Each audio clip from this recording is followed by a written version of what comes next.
Salutations, crustaceans. I'm Lobster, and today we're taking a look at the history of the Ibanez Affirma series, and finally reviewing my Ibanez Affirma AFR5-WAP. Let's do this. Bass in this house, there is bass in this house. Bass in this house, there is bass in this house. I said it's definitely neat. Let me take a peek. This Ibanez Affirma making my knees go weak. Yeah, yeah, yeah, yeah, we're checking out the AFR. Gonna go review the AFR. Let's see what we got with this AFR. Bass in this house, there is bass in this house. So this is my Ibanez Affirma AFR5-WAP. This is a reissue of the original Ibanez Affirma series that came out in the early 90s. And whereas the originals were only limited to a run of around 900, the reissue is available for everybody. And whereas they only made around 900 of the original, and that was in the early 90s, so they're pretty much impossible to find now, you can have one of these yourself, no problem. Before we play this bass, we're going to have a look at the original and look at the progression of these basses throughout the years. So this is a different bass than the one you just saw.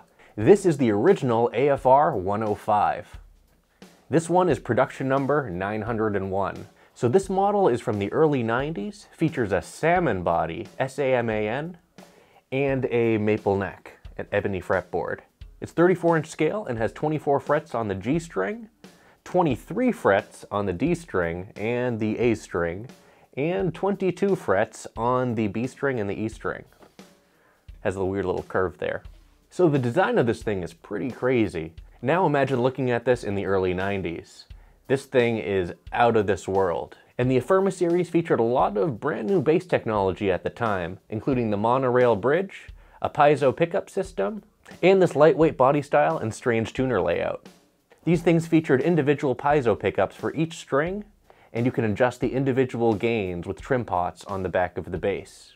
I'm not sure what model pickup this is, but it is a candy bar style pickup. I believe it's a humbucker. You have a volume control, a blend control, and a 2-band preamp. And the blend control allows you to toggle between the magnetic pickup and the piezo pickups in the bridge. One other innovation of this bass was the half neck-through construction. This type of construction supposedly provides the same sort of stability as a neck-through construction without actually having to go all the way through the body. The neck also featured graphite reinforcement rods for added stability. So as I mentioned, these were just a limited run of around 900 or so. Obviously more than 900 because I have 901, but regardless, they were extremely limited in their production. Now this design isn't all for show. Rolf Spieler designed this because of his passion for music, and he wanted an instrument to be as expressive as possible and form a connection between the player and the instrument where they basically become one. And I gotta say, these instruments are so well built. And I know you're wondering, how does the AFR105 play? Well, let's check it out. You guys know what you need to do. Go ahead and hit that like button so my hand will turn back to normal.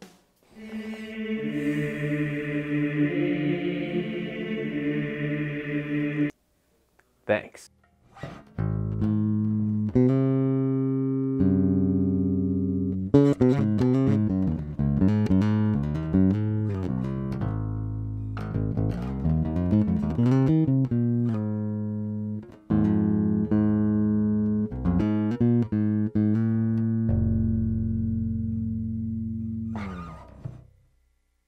Nice. And that's with the preamp all the way down. Let's go ahead and turn everything up to 50% and see what this sounds like.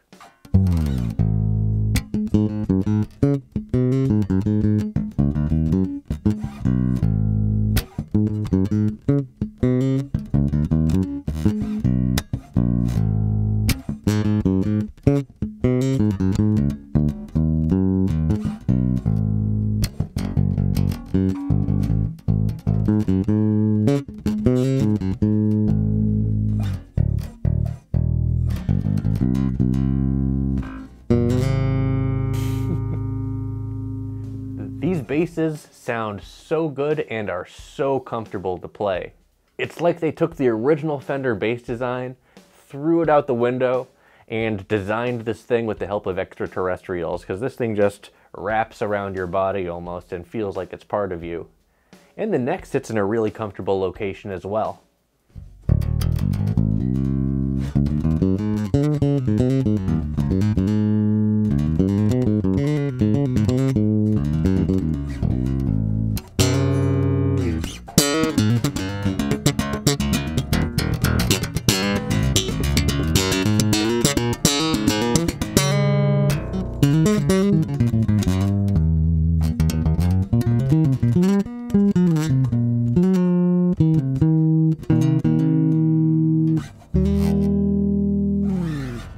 Now let's move on to our second Affirma.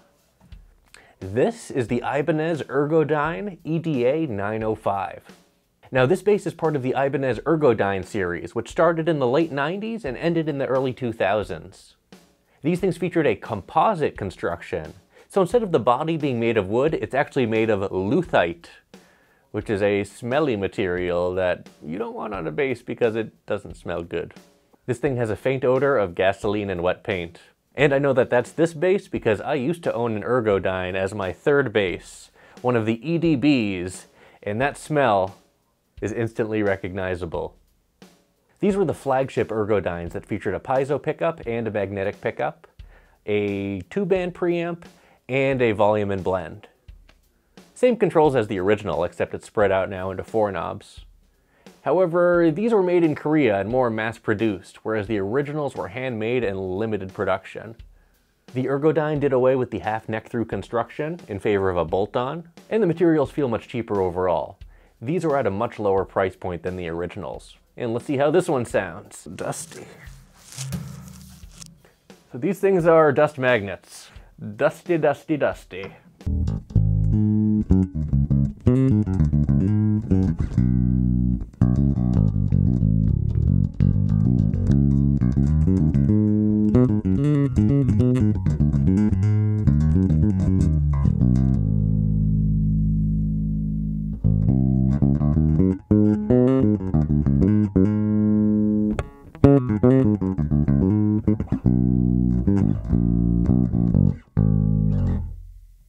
This one does not play as well as the original, I have to say. And I'm having some electronics issues with this, apparently. Listen to that buzz. Whew! Was that the treble control? Oh god. Oh god, no. No! Okay, enough of this thing. These things aren't that great, especially compared to the originals and the new AFR5 reissues. Let's have a look at that new one now. So finally, this is the bass we're going to be reviewing today. The brand new Ibanez AFR5-WAP. Yeah. Unfortunate naming.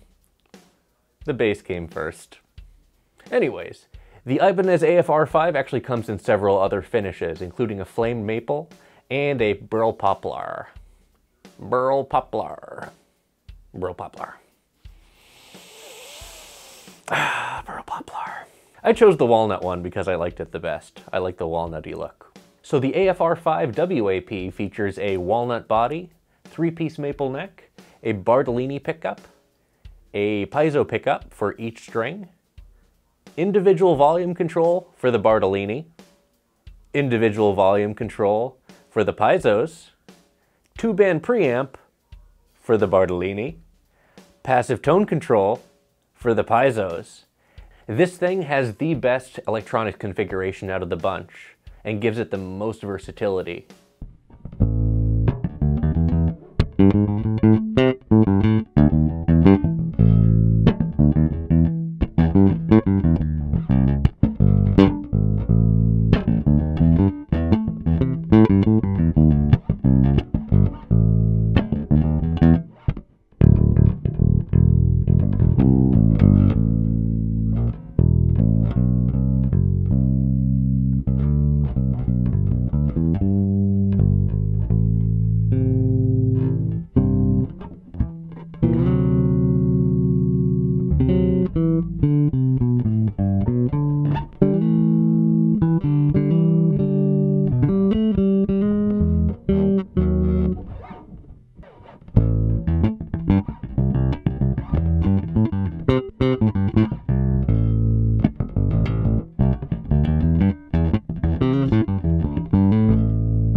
Ooh, this thing is a lot of fun to play. It has the same dimensions as the original, has the same little inlaid thumb rest as the original, which I forgot to mention, and has a much better control layout.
Ooh, okay, got a little lost in the music there.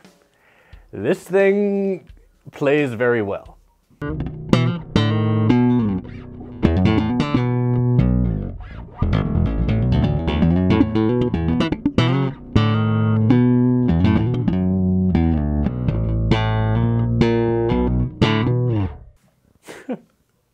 The 48mm nut width and wide 19mm string spacing make this thing very comfortable as well. I personally prefer 18mm, but I had no problem adjusting to the wider spacing here.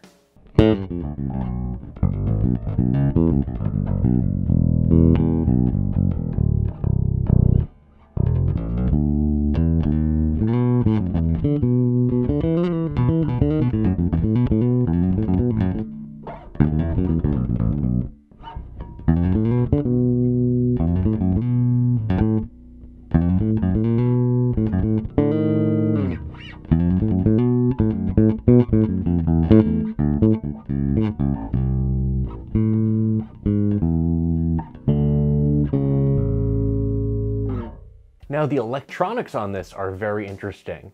You can't just set everything at 50% here and forget it, because it's not going to sound that great. Let me show you.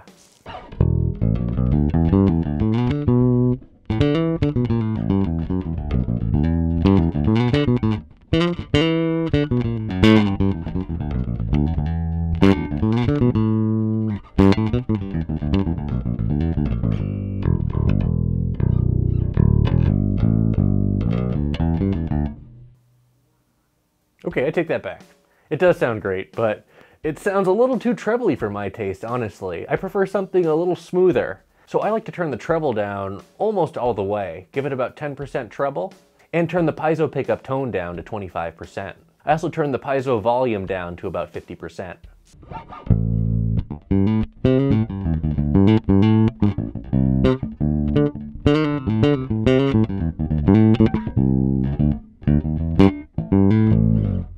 But let's explore these pickups individually and see what they sound like. So here's the Bartolini pickup with the EQ all the way down.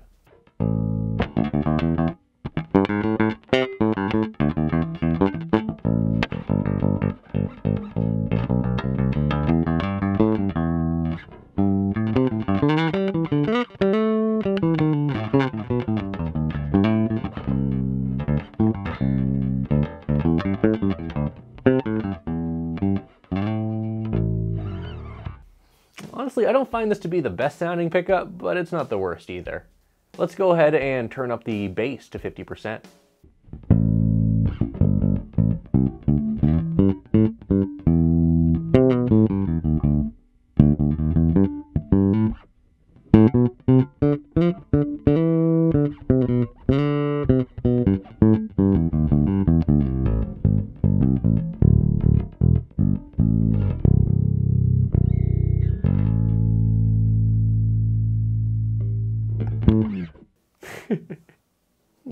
This thing sounds pretty good with the bass up at 50%. Now let's see what it sounds like at 100.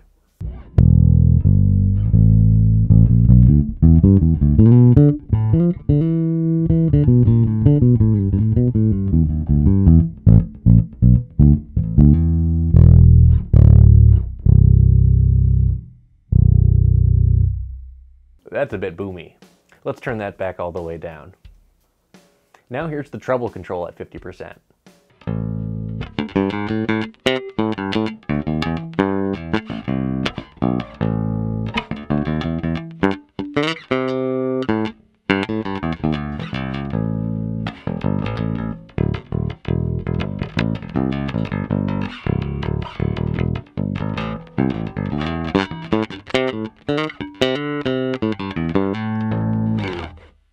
Not bad. It's a little harsh, but I mean, it's just the treble. What do you expect? Let's turn it up to 100% now.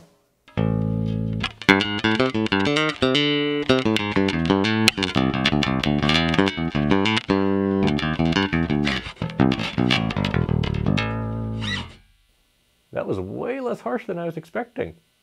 Okay.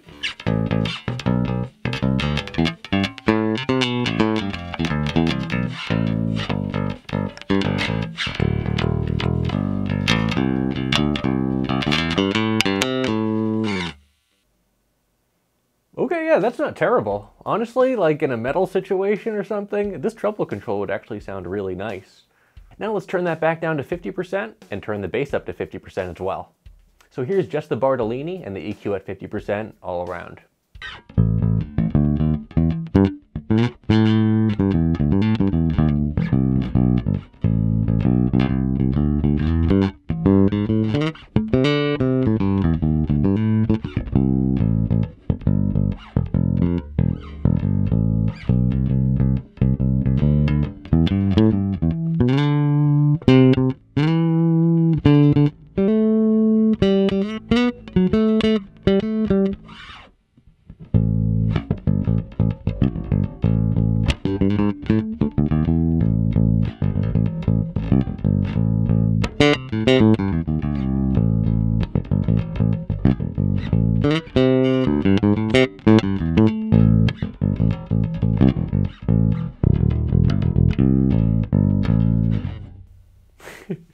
Now let's go ahead and check out the piezo pickup. So as I mentioned earlier, this only has a tone control.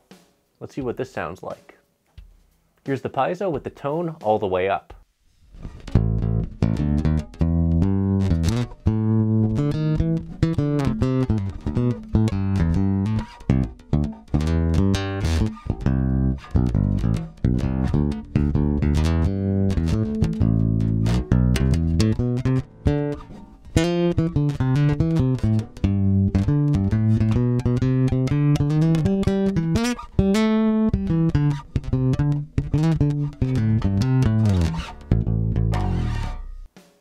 That sounds pretty interesting. Now let's turn that tone to 50%. 50.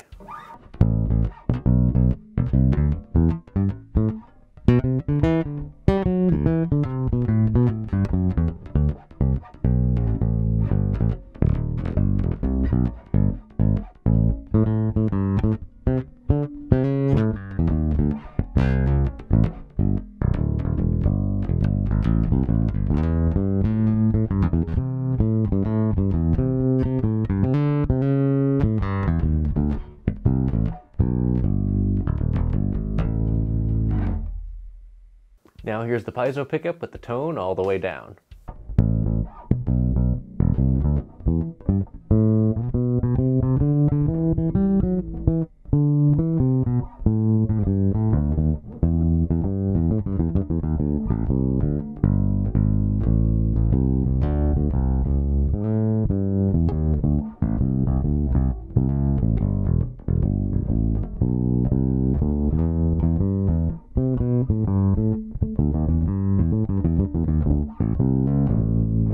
And now here's what this sounds like with both pickups at 100%, the preamp at 50%, and the tone for the piezo pickup at 50% as well.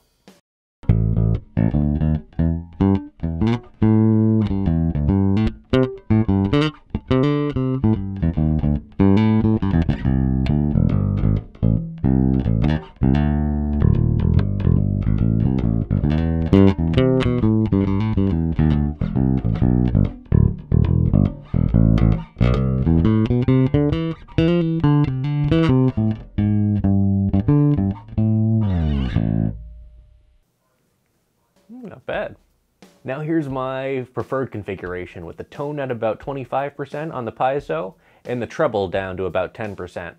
And the volume of the piezo down to about 50% as well.